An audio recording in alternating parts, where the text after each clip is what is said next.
এবারে পুলিশ কর্মীর মেয়েকে রিলস বানানোর নাম করে ফাঁদে ফেলে অপকর্মের অভিযোগে চাঞ্চল্য ছড়িয়েছে হারোয়া থানার অন্তর্গত এলাকায়।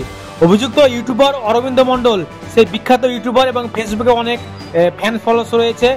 বিশেষত সেই ইউটিউবার কমেডি ভিডিও বানায় এবং তার নাবালক পুত্রকে গ্রেপ্তার করেছে পুলিশ। সূত্রে জানা গিয়েছে, অরবিন্দ মণ্ডল ইউটিউবার রিলস বানানোর নাম করে ওই কিশোরীকে গোপন জায়গায় ডেকে নিয়ে যায়। সেখানে মাথায় সিঁদুর পরিয়ে জোর করে আটকে রেখে এবং আপত্তিকর ছবি তোলে।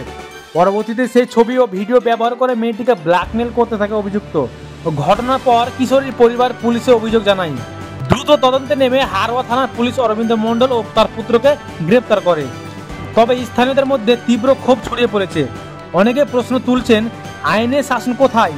পুলিশের পরিবারের মেয়ে পর্যন্ত যদি নিরাপদ না থাকে, তবে সাধারণ মানুষ কিভাবে নিরাপত্তা পাবে? পুলিশ ও প্রশাসনের তরফে জানানো হয়েছে, অভিযুক্তদের বিরুদ্ধে কঠোর আইনানুগ ব্যবস্থা নেওয়া হবে। Bureau report.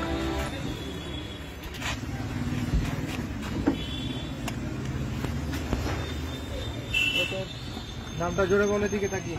অরবিন্দ মণ্ডল। হ্যাঁ, অরবিন্দ মণ্ডল।